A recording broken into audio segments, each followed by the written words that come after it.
Welcome to the Career Slay podcast, the show where we interview people who love their jobs and discuss career growth, fearless leadership, and creating a life you love.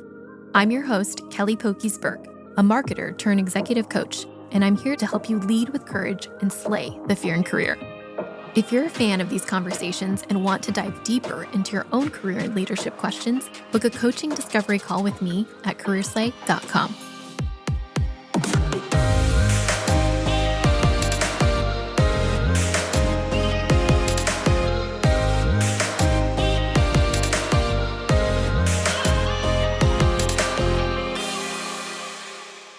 Cathyrine Lilo Armandie is the founder and CEO of GauxMax Strategies and host of Lies My Ego Told Me, a podcast born from her own journey navigating burnout, transition, and identity after 20 years in the U.S. Air Force. A former weapons systems officer who flew the F-15E Strike Eagle, Lilo served as a commander, strategist, and flight instructor, earning 2 master's degrees along the way, all while raising a family. Now retired from the military service and based in Atlanta with her husband and 2 kids, Lilo uses her voice to build connection and community, reminding us that purpose evolves and growth comes from embracing discomfort. Her story is one of resilience, growth, and the power of connection. I'm truly inspired and in awe of Lilo's career journey. From feisty, fearless kid to decorated Air Force leader, strategic diplomat, and now founder and storyteller. What struck me the most was her raw honesty around burnout, identity, and purpose, and how even the most disciplined, high-achieving leaders must pause to recalibrate. Lilo's story reminds me that true strength lies not just in pushing through, but knowing when to take a step back and trust your team. Leadership isn't about being invincible, it's about being intentional. So if you're navigating transition, burnout, or just wondering what comes next, this episode is a must-listen. Thank you, Lilo, for your courage, candor, and for redefining what it means to lead with both grit and grace. Welcome to Career Slay, Cathyrine. It's so great to see you.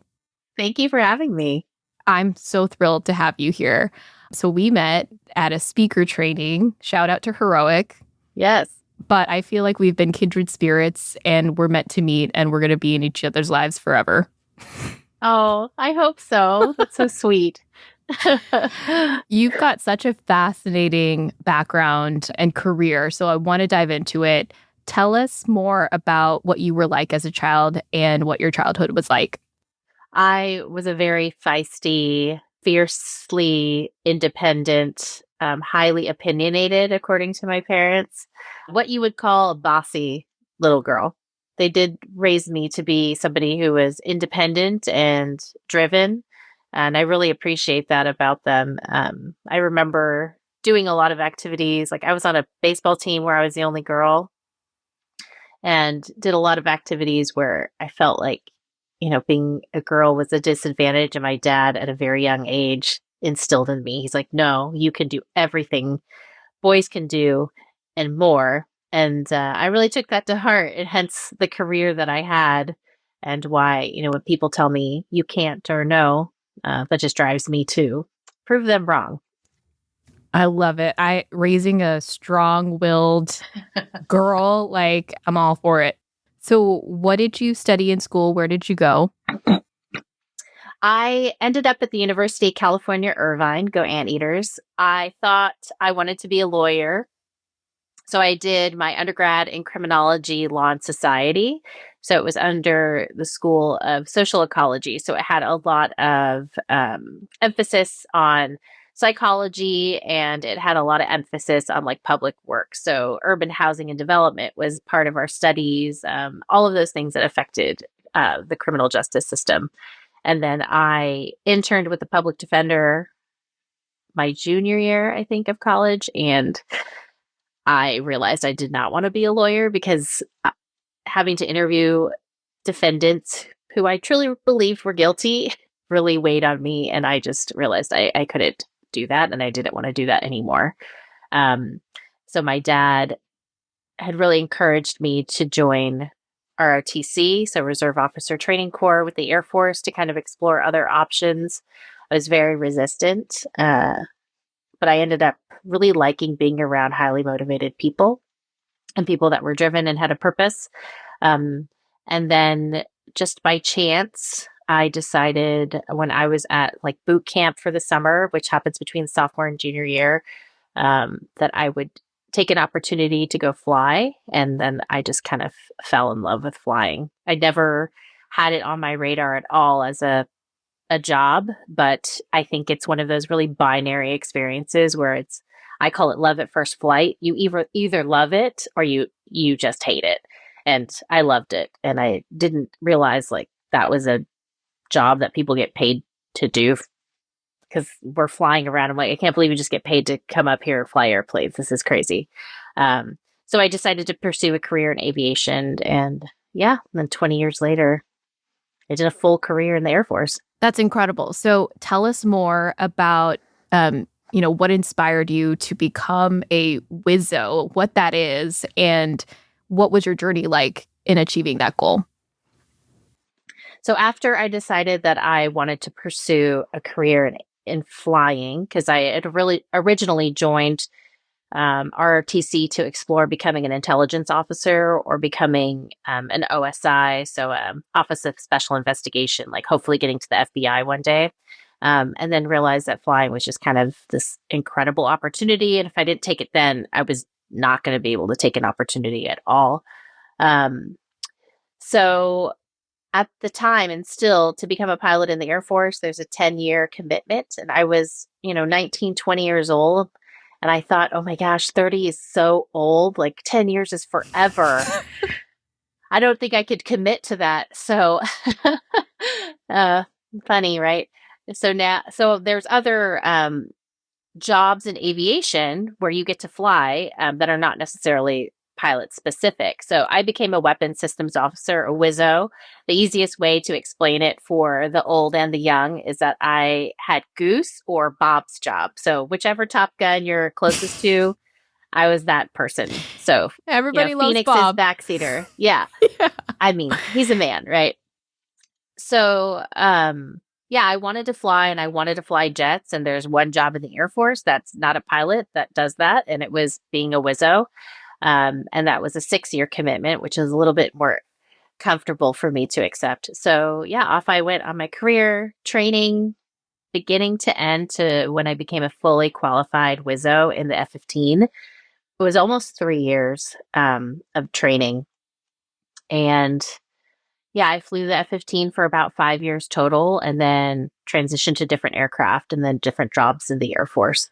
What was training like? I mean, you've told me some crazy stories of just like the intensity and the physical commitment, that mental commitment as well.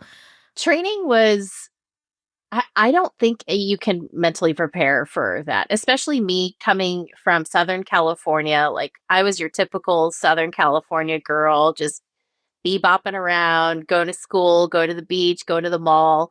And then here I find myself less than 6 months after leaving California, tied to the back of a pickup truck in Alabama with a parachute attached to my back with people telling me to run as I'm lifted off the ground. Oh my God. I've had many of those moments of how did I get here? But the training is very intense. I would compare it to graduate level training. There's a lot of studying and a lot of academics that goes into it. You're studying everything from aerodynamics to engines to fuel systems to weather, communications. There's just so many different aspects of aviation for us to become professionals. And it's intense and it's fast paced and it's mental, but it's also physiological because flying airplanes with oxygen, high altitude, high performance aircraft is very, very physical. And it's stressful. And it was just a very intense 3 years. I don't know that I could do it all over again. And so I do have a lot of empathy, and I had a lot of empathy for my students when I was a commander, knowing how hard it is to move far away from home and be in a new place, experience a new culture, meeting new people, and then on top of that, going through all of this really intense training. I had to train in 5 separate aircraft before I even got to the F-15. And so you're learning all those different systems and all those different aircraft. So it was just super busy, and it just never stopped for 3 years.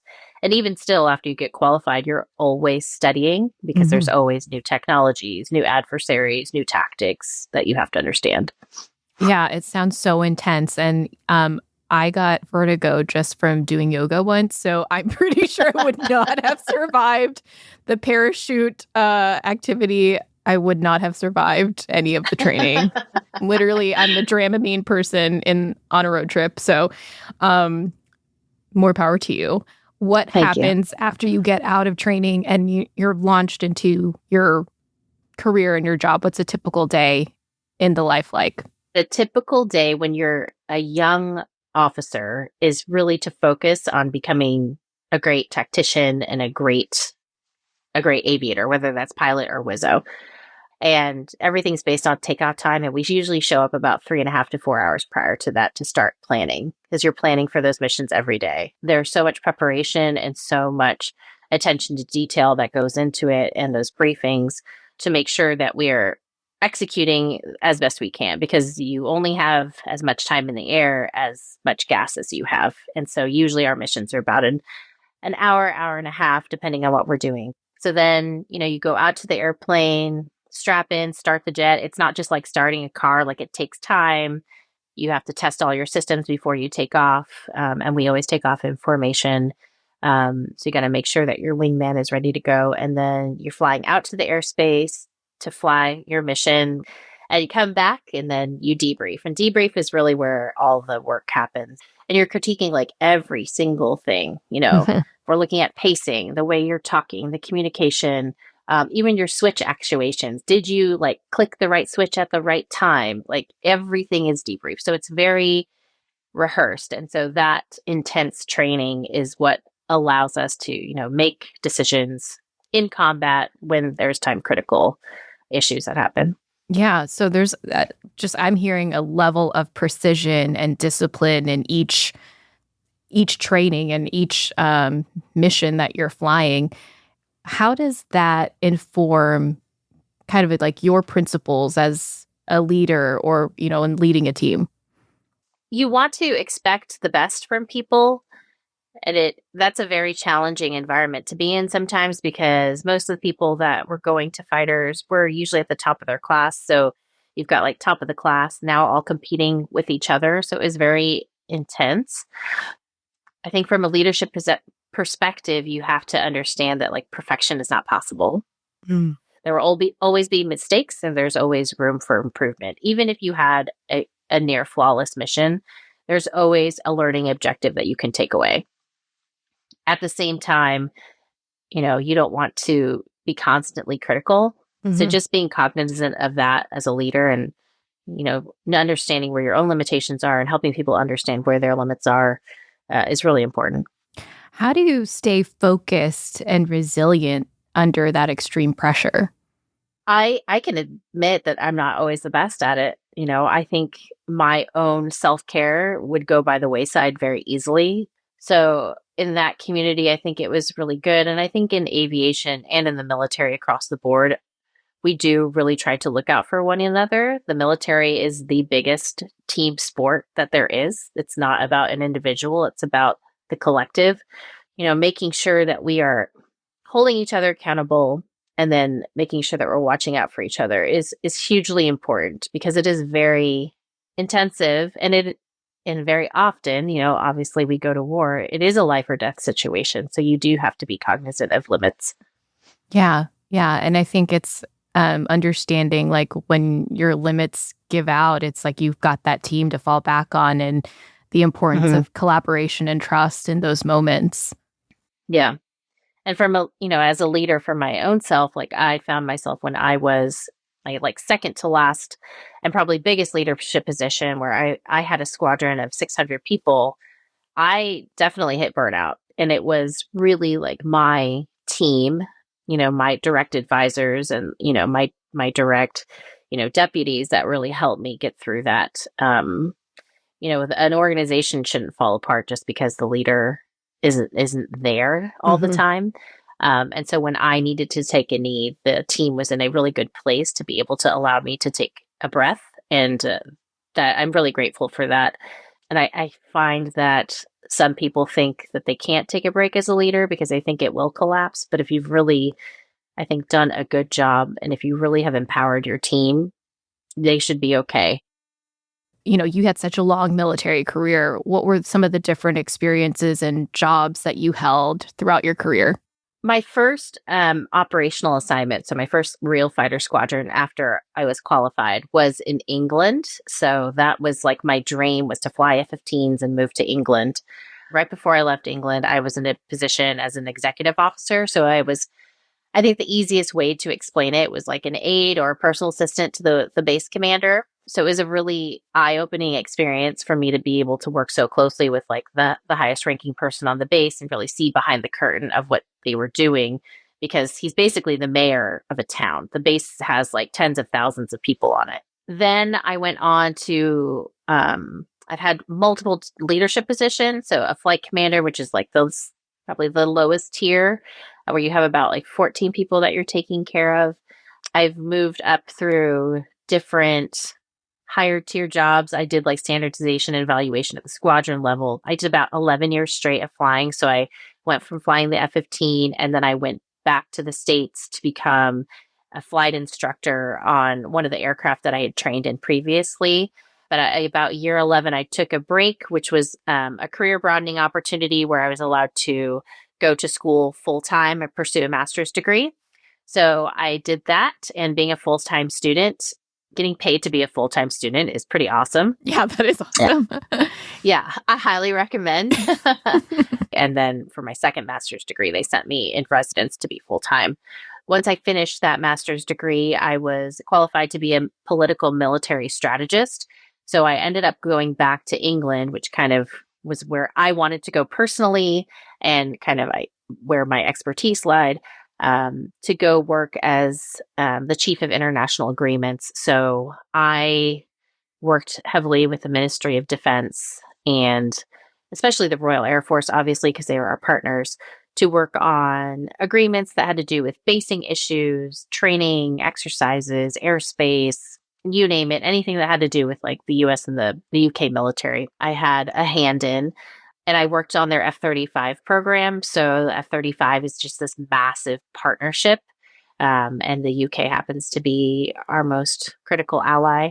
And they bought those airplanes, and helping them get their basing and bringing the jets to England to make sure they had the infrastructure, all the training that they were able to have. We worked with private industry, the company that was building the airplane, to bring them there. And that was just really eye-opening for me. And I love working in a diplomatic capacity. It's just international relations is my passion, and I love it.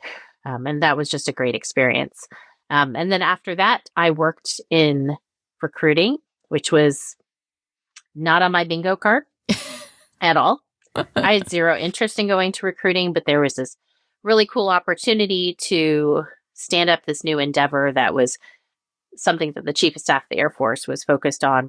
The goal was to restore the luster of aviation among American youth. And I had wonderful leadership. As you know, General Levitt kind of let me run with ideas. And I had a team of really innovative people where we were able to bring these exciting new approaches to fruition. And then after that, I had more leadership roles. I went to command and then finished my time in the Air Force in another leadership role. So it was just very diverse and crazy. And I got to finish my career flying again, which was nice, which was very scary after 6 years of not flying, to get back into the aircraft, because I was also had 2 children at that point and was 12 weeks postpartum when I started flying again after 6 years of not flying at all. So it was just crazy. And it's just been an incredible adventure. The breadth and the opportunities that I was given, I look back and it's just remarkable how many things I was able to experience, how many challenges I was presented and was able to really face head on. One of the things that I'm curious about is you were like just a badass and dominated this male-dominated field. How did you face bias and, stereotypes and overcome that?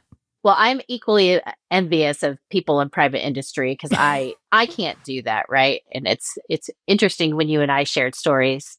I'm so impressed with your career, and I think we just get so, the things that we do every day become so mundane. Like when I tell my story, I'm like, this is a boring story. So I'm glad Oh, that it's so you cool. find it interesting. But I also find yours like completely fascinating. But, I think you and I both were kind of in male dominated industries at one point. So there's this element that I felt of being underestimated. Sometimes it was being a woman. Sometimes it was being a person who smiled a lot. Um, I think there's just times when people think those are characteristics of weakness, which I always actually really enjoyed because I think anybody who underestimated me or anybody that mistook my kindness for weakness, I think learned very quickly that that was incorrect. That was an incorrect assumption, but you could use it to your advantage as well. For the most part, I would say you do have to work very hard as a woman to prove yourself. But once you do, it's very hard for anybody to discredit you. And so when I found myself sitting at a table many times where I was the only female at the table or the only female in the room, that imposter syndrome over time just didn't exist anymore because I knew how hard I'd worked to get there. And I really didn't have time for it anymore. Right. But it was definitely challenging in the beginning as a young officer really trying to navigate my way in a very male dominated, high testosterone world. And I would say that I lost myself in the beginning a little bit. And then as I got older and matured, those characteristics that I thought were weak, things like empathy and emotional intelligence, ended up being the strengths that really made me more effective as a leader. Yeah. And it's unfortunate that I lost sight of that for a little bit, but when I got back on track and like really found myself again, it made me just a more confident leader overall and really allowed me to, focus on the things that were important because other things didn't phase me the way I think they were phasing some of my peers. Yeah. Do you think that confidence that your dad instilled in you at the beginning carried over into how you showed up as a leader? Yes, and my mom too. My mom and my dad. I'm the daughter of an immigrant on my mom's side and, the great granddaughter of an immigrant on my dad's side. But the things that both my parents, they chose to see the world, that kind of courage and, I think there's comfort in discomfort. They had that and I have that too, where I'm like, let's go get really uncomfortable in a new place, doing a new thing. And so I appreciate that from both of my parents. But yeah, it came from both of them for sure. Yeah, I love that phrase. There's comfort in discomfort. I think that's where you find the growth. And if you can Hmm. get comfortable with change and with chaos, I think you're going to grow from those experiences so much more. And that's something that I will take away from the military and something that I tell people when they're trying to decide whether or not they want to join because it's a huge decision and Mhm. it is a scary decision because it is a contract and a commitment, but I would never have known what I am capable of if Mhm. not for the opportunities and the times that the military has pushed me to these far extremes to really challenge me. Like that growth would never have happened. I would never have even gotten to those points of discomfort and known that I was capable of overcoming were it not for all of the training and all of these situations and all of these, uncomfortable places and things that the military put me through. Yeah, that's incredible. So you've had an incredibly successful career. What are you up to now? Well, as you know, I retired. I am exploring a lot of different options now. I've never really had this much latitude, but I'm trying to pour myself into endeavors where I think I can kind of build upon my strengths. So I started a company where I do strategic consulting, which I absolutely love. I love connecting people and helping them build out what their goals are. But then I also have a passion project, and it's a podcast called Lies My Ego Told Me. And this is based on really my own experiences and the downfalls, I guess you could say, of unchecked ambition, which is kind of where I was a few years ago, where I was kind of riding a trajectory, very successful at what I was doing, but then realizing that I was like really not happy. The self-care piece had really fallen off, and I got to the point where I was just kind of hitting burnout, and I wasn't going to be able to sustain it anymore. And having this kind of, 40 plus year old existential crisis of, is this what I want to do anymore?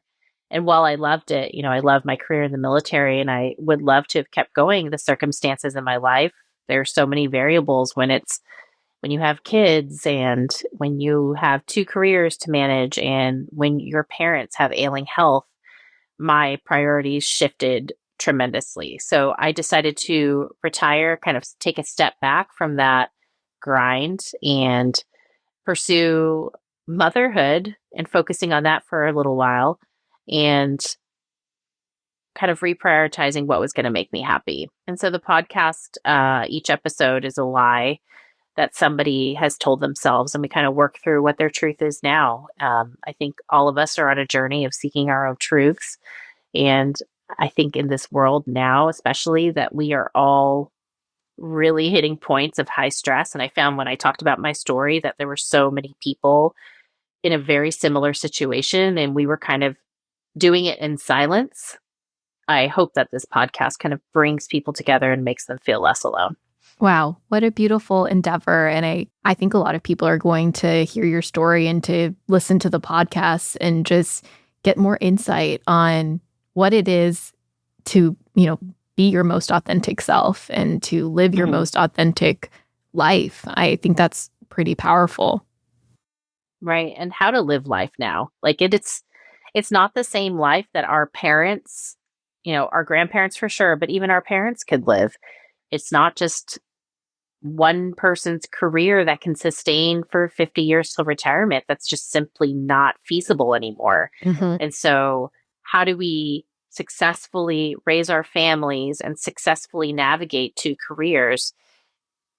I certainly think that it's not two people working full time for 50 years straight. There has to be time for pause and redirection and reprioritization. If that means that the back and forth of whose career is taking priority, which parent is taking priority in your children's life at the time, I think that's the only way that we can successfully get to retirement and get to raising our children, because it's so volatile right now. It's just not sustainable for anybody to be able to do that all the time for decades at a time. So how would you define success now, and how has that definition evolved over the course of your career? Before, success was my career.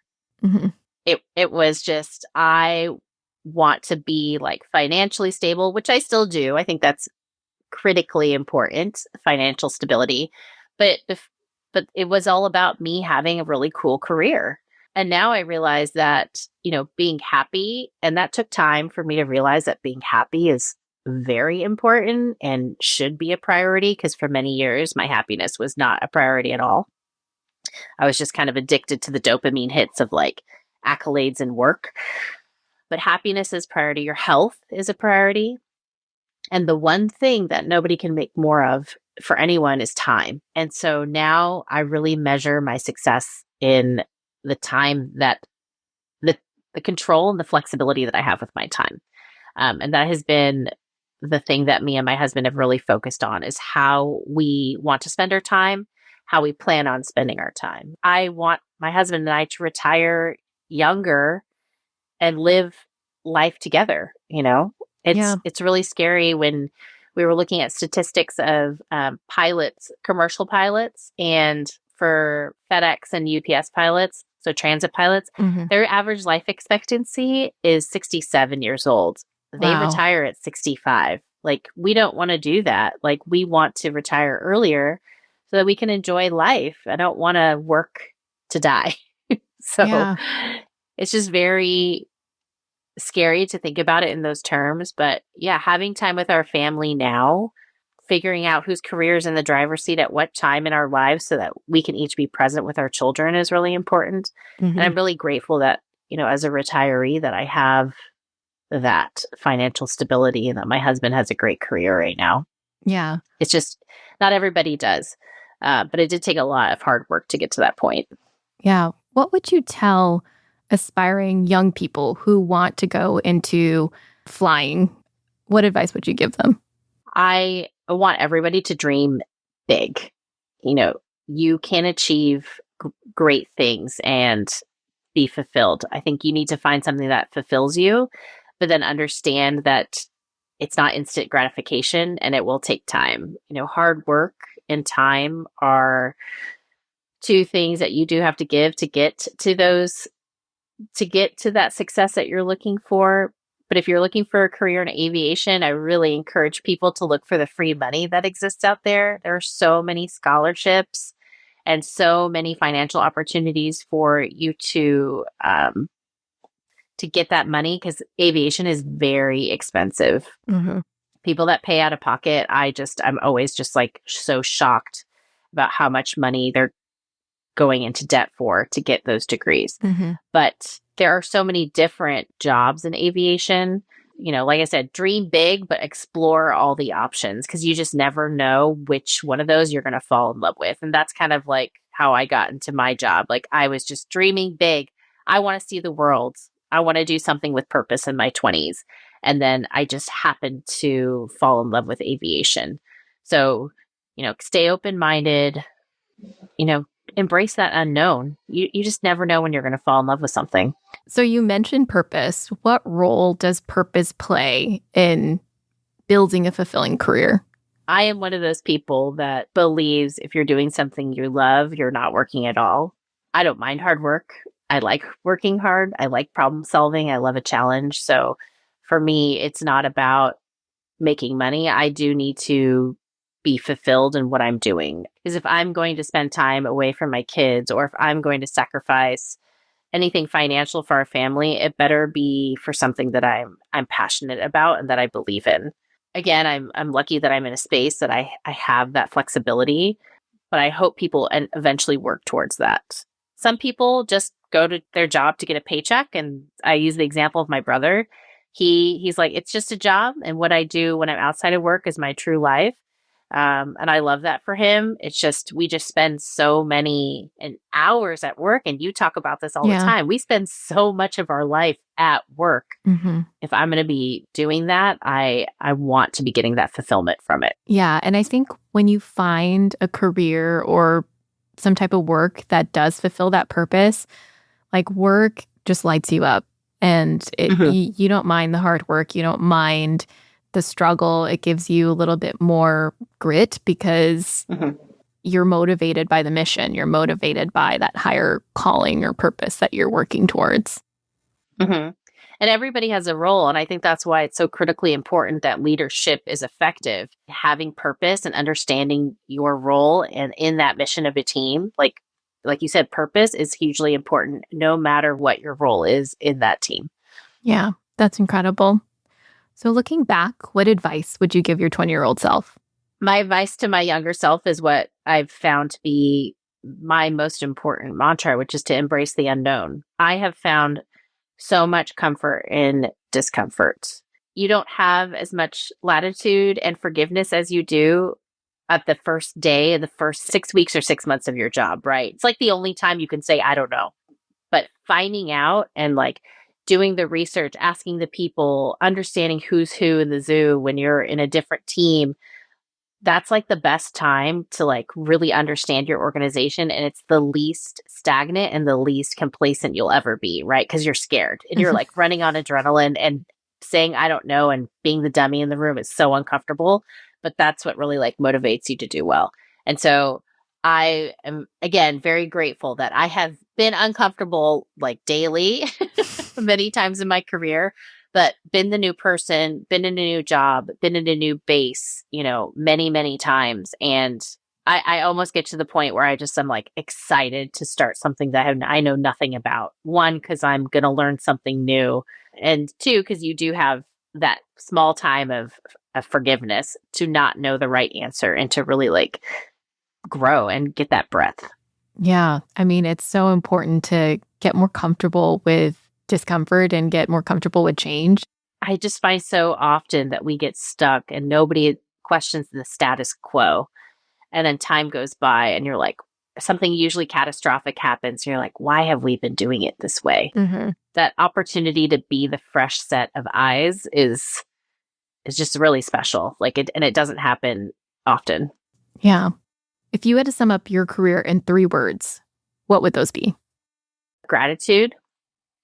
I'm grateful for the opportunity to serve my country. If I were born at a different time, in a different country, under different circumstances, I wouldn't have been able to achieve what I did or even have the opportunity to do all the things that I was able to do, like fly airplanes, lead people, challenge. Man, it was hard. It was really, really tough. But how incredible that I was able to just see the growth in myself and experience growth like no other way. And incredible. Like, I had the most incredible experiences. I would never have met my husband if it weren't for the military. We met at a deployed location and he's from another country and it would never have happened. I got to visit like 30 countries. I've flown over multiple continents. I've flown in a Russian MiG, jumped out of airplanes against my will. Like, I've been hoisted by helicopters out of the ocean. It's just been incredible. Like, what is this life? I look back now and it's like, I can't believe I did all of that. So yeah, gratitude, challenge, and incredible. Your story is so amazing, Catherine. And I am just so thrilled for you in this next chapter of your career and of your life. And thank you so much for your service. And thank you for being on Career Slay. Thank you for having me. And thank you for being a great coach too. The Career Slay podcast is a co-production of Career Slay and Weld Reply. This episode was produced by Asia Lane and Michael Burke, with editing by Ethan Weil and Michael Burke. If you like the show, subscribe and leave us a rating on Apple Podcasts or Spotify. And if you're ready to level up, pivot, or lead with confidence, book a coaching discovery call with me at careerslay.com.